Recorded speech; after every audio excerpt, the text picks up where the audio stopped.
Welcome to Legal Lines. This program is brought to you by the York County Bar Foundation, and we're going to be discussing tonight the Home Consumer Protection Act. And my guest is attorney Glenn Smith. Glenn is an attorney with CGA Law Firm, and he's here tonight to talk about the Home Consumer Protection Act.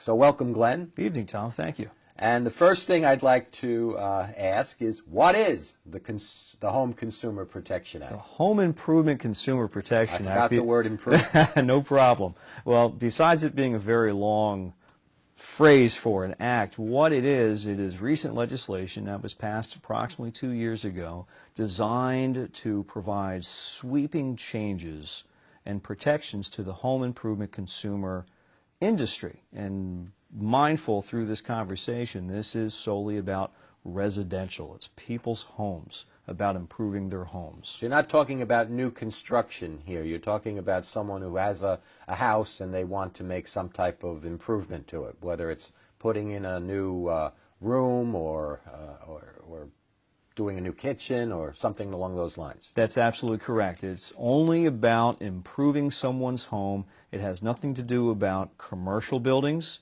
And you're absolutely right, as you said, it does not involve new home construction. Okay, so this would include anything inside the house as well as the outside of the house? Generally speaking, yes. You're going to find that the Act covers some things that you wouldn't normally think about. When people think about home improvement, they're not thinking about their driveway. Driveways are included under the Act. If you want to put a pool in the backyard, pools are covered underneath that. Certain types of landscaping can also be covered by it. So it is a little bit broader than the title of the Act actually says. All right, so this is a consumer protection law for people who are having improvements done to their home, mainly by building contractors. That's absolutely correct. Okay, so basically how does the law work? Okay, well, the law was, I guess, first of all, it's important to know the law went into effect on July 1st of 2009. And it applies to any contracts, any hirings of contractors following that date. So if a consumer had, or a homeowner, let's say, had hired XYZ company to come in and do work on their home, and it was in April of 2009, this act would not apply. So again, it is only post July 1st of 2009. Based upon when a contract is signed? That's correct. So if the work was completed after that date, but the contract was signed before that date, the law does not apply? That is accurate. Okay. Okay. Now, the Act has put in certain requirements, certain mandatory requirements for contractors to have. And if they don't have them, they can run afoul of the Act. If they have certain provisions that they're not allowed to have in, they can also fall afoul of the Act. But the first step in compliance with the Act is a contractor must register with the state. Okay. And what does registration involve? It's a very simple process. A lot of people are probably familiar with how things might work in Maryland, in that a contractor has to be licensed in Maryland, and there's a distinction. Maryland is licensed, Pennsylvania is registered, and that's a big difference. So is there any board that says whether someone is qualified to register? Absolutely not. All right. So in a state that has licensing, there would be. That's correct. But with registration, anybody who believes that they are qualified can register themselves. That's right. It's a very simple process, in fact, in registering. There is an application which is available either from the Attorney General's website, which is attorneygeneral.gov, which is our Pennsylvania Attorney General, or you can obtain them from a couple other sites as well. Completion of the application, a $50 filing fee, and as long as you've provided all the information you're required to provide, you're registered in Pennsylvania, and you get a number that is solely your company's own. So it's your, registration number for the contractor? That's correct. Okay. Now, I believe there's a threshold amount of work that a contractor has to do before they are required to register? That's correct. What is required is the immediate year prior, the contractor must have $5,000 at least in contract price work done in the home improvement industry. That's for the last year. So let's say someone started up just this year. They had a previous profession and went into I don't know, building pole barns, let's say. They hadn't done it last year, so technically by the Act, they're not required to do it.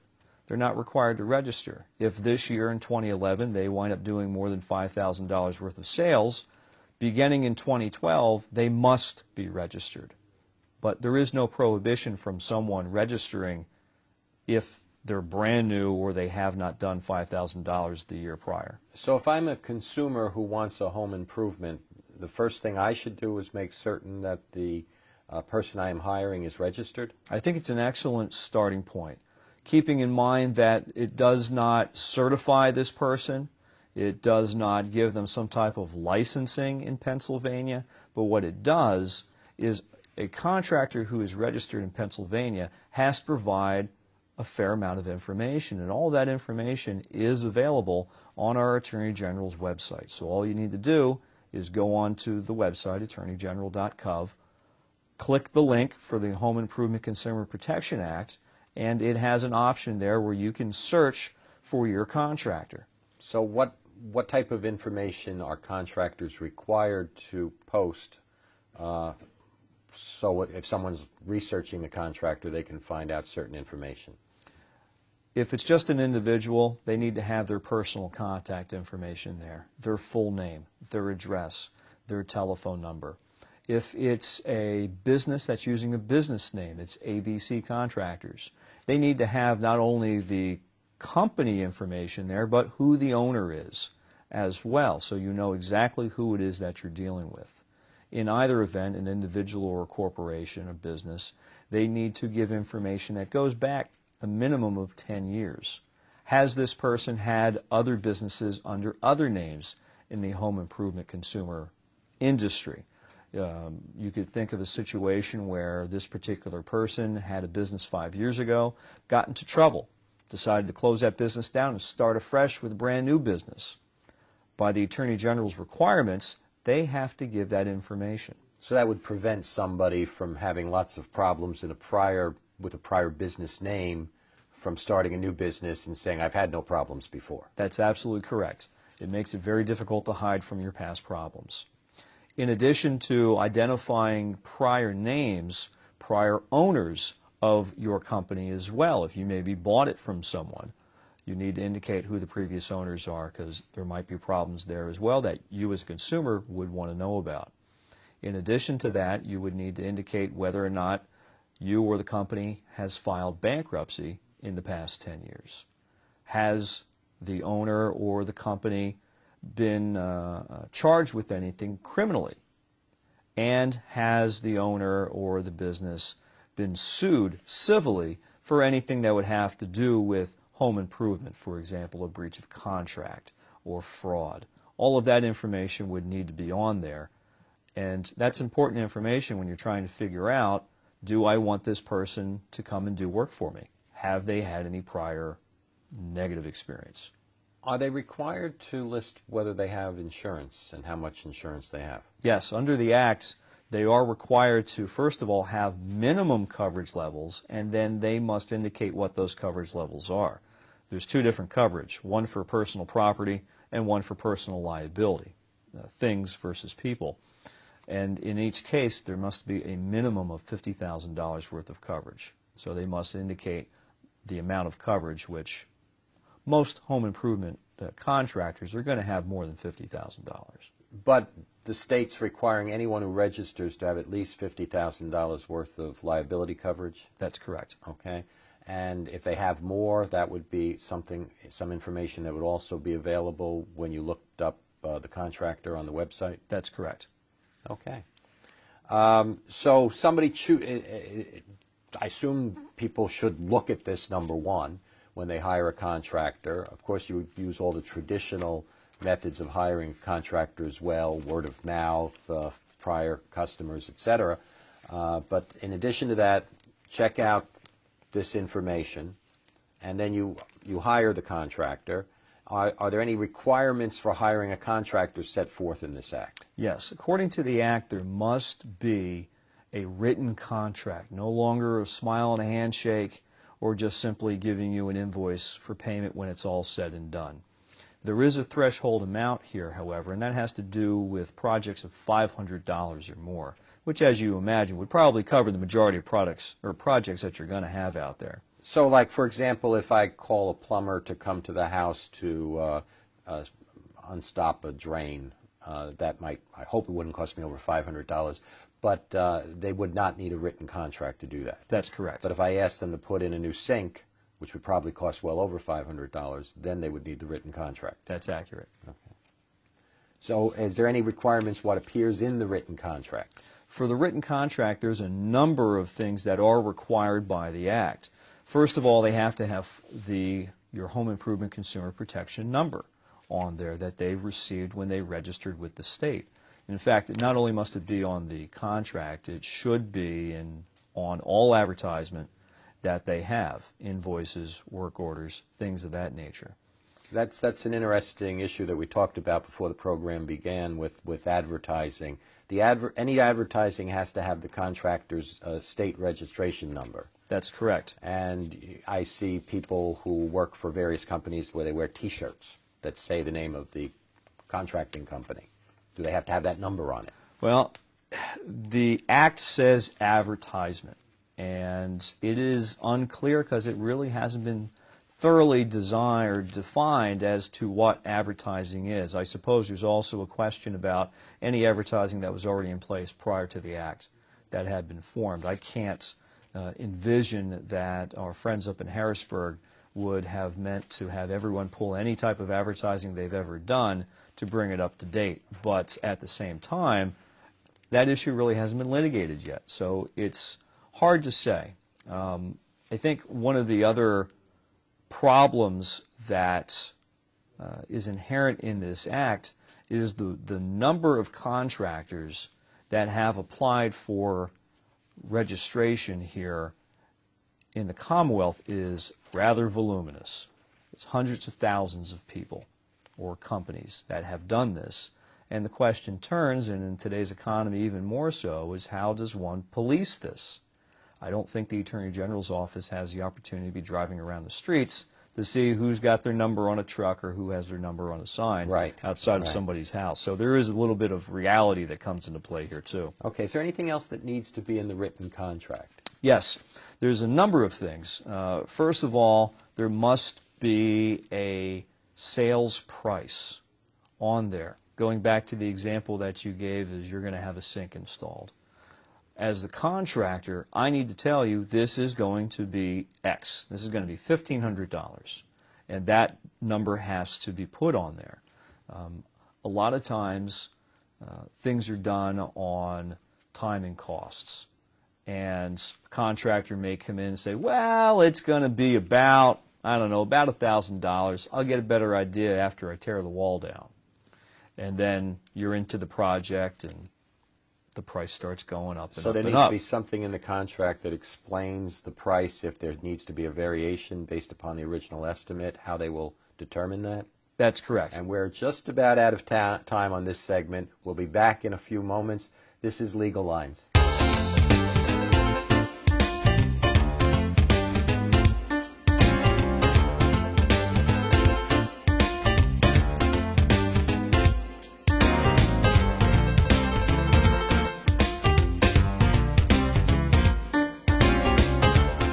Welcome back to Legal Lines. My guest is Glenn Smith, an attorney with CGA Law Firm, and right now we are speaking about the Home Improvement Consumer Protection Act.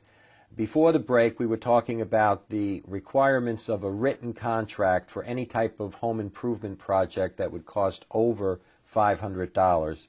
And the first essential item in the contract needs to be the price. That's right. How much is the consumer going to pay for the project? And even if the price might vary based upon what needs to be done once they get into the project, they have to warn you ahead of time that the price may vary based upon certain factors. Is that? Because really, I think the way that it should play out is, as a contractor, I'm going to give you a sales price for this particular project. In my estimation, I think it's going to be $1,500 to do this job. I get into the job and I find out there are problems that weren't readily obvious when I started it. I think really the answer at that point is there needs to be some type of change order. Contractor coming back and saying, I originally estimated for this, I uncovered the following problem, it's going to be $500 more. And then everyone signs off on a written change order. So there's clear information provided to the homeowner to say this is what it's going to cost. Okay. Now, other than clear information about the price, is there anything else that must be in the contract? Yes.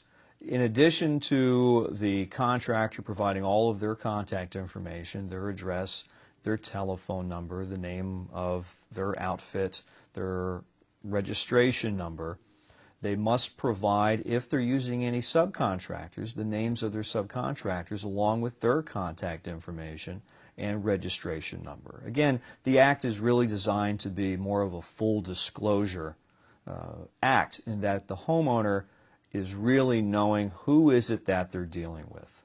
Okay.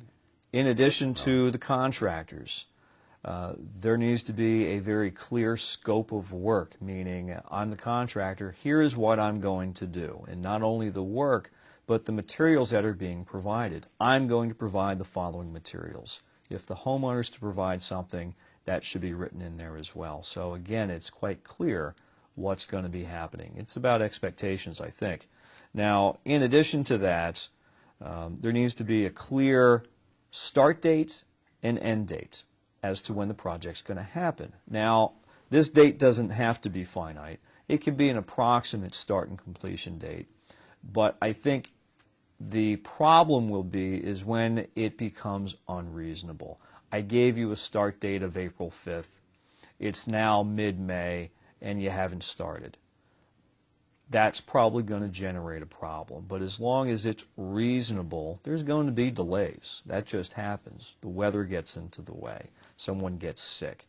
Whatever the case may be, maybe materials aren't available at that time. Reasonable delay is going to be fine, but an approximate start and completion date must be in there. Now, in addition to that, you've been provided a contract price. You can only be required to pay 1/3 of that contract price as the deposit with the execution of the contract. It's important to note that that 1/3 can be more where there's special materials that have to be ordered. So you're saying without special materials being required, the contractor cannot demand payment of the full amount up front? That's correct.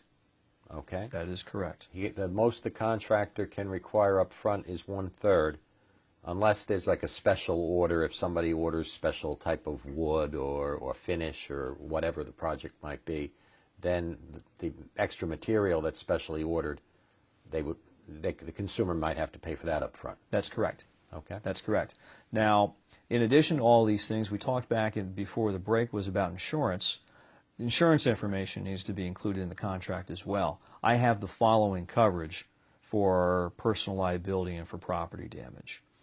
The Consumer Protection Hotline number, which is going directly to the Attorney General's office, must be included in the contract. And in addition to that, there must also be language that indicates there is a right of rescission. What's a right of rescission? A right of rescission is, I sign a contract with you, you're going to have 3 business days, not calendar days, but 3 business days to change your mind, to get out. So if I hire a contractor thinking, I think I'd like to have this project done at my house, technically I have 3 days to change my mind, and the contractor can do nothing about that. That's correct. I can just say, I rescind. That's right. So a wise contractor would not begin the work until the 3 days has expired. That would be very, very wise, because on day 3, you're right, you call up and say, I don't want to do this anymore. They're required to give you back the deposit. Right. But there would be an exception, is there not, for some type of emergency work that had to be done? That is correct. I mean, there's water running down the house and somebody has to fix the roof right away. I assume the 3-day rescission period wouldn't apply to that. That's correct. In events of emergency such as that, where you're not required to wait 3 days to get the work done, the homeowner can waive that rescission. But it's important to note a homeowner can only waive that rescission, again, where it's an emergency. Okay. Now, what happens if the contract doesn't have all this information? What's the penalty? Well, first of all, it's considered to have violated the Act. What does that mean is the contract is going to be deemed null and void, as if it never happened. So if the contractor didn't put the price in, and let's say he did the work anyway, and the homeowner's not happy with the work, what is the penalty for the contractor who did not put the price in the contract? Well, that's going to be a really interesting question because, as we said back in the beginning, the Act started in July of 2009. And in Pennsylvania, this issue really hasn't been litigated yet. I think there's probably two things that could possibly happen in a case like that. One is the court can simply say, okay, you violated the Act, and you, contractor, are not going to be able to recoup anything here. And in fact, there's probably going to be a couple other penalties, which we can get to later. The other answer is going to be, okay, we think the work you did is valued at X. Another contractor maybe has taken a look at it and said, half of the work was good, the other half, not so good. So we're going to allow the contractor to be paid for the half of the work that was good, and the rest is going to be reimbursed to the homeowner. So I'm thinking those are probably the two ways that this is going to play out. Okay. What other remedies are available through this act? I mean, if I am the homeowner, I'm dissatisfied with the work done by the contractor, what can I do? A violation of the Home Improvement Consumer Protection Act is deemed a violation of Pennsylvania's consumer protection laws. And what that enables a consumer to seek are some rather punitive type damages. First of all, there are punitive damages, meaning that in addition to the actual injury I have suffered, which in all likelihood is going to be payment or perhaps repair of the work, the negligent work that was done, the court can, in its discretion, award punitive damages, money judgments in excess of that to punish an offender. In addition to that, a consumer can seek treble damages, 3 times the amount of actual damages they've incurred. It cost me $1,000 to fix this awful work that was done. The court can, in its discretion, award the consumer $3,000 back, treble damages. And in addition to that, probably the most important provision in all of this is it can award the consumer attorney's fees and costs. So reimbursement of what it had to pay an attorney to go out and actually start this suit and bring it to its conclusion. Which, by the way, in most of civil litigation is something that is not awarded, correct? That's absolutely correct. This is one of those rare situations. From law school, the English system and the American system. The English system will award legal fees as part of the damages. The American system does not award legal fees as part of the damages for some type of injury lawsuit unless the statute provides that there would be an award for legal fees. Your memory is absolutely correct. In fact, that particular rule is called the American rule. Right. You're right. So this is one of the exceptions to the American rule because it's written right in the statute. That is correct.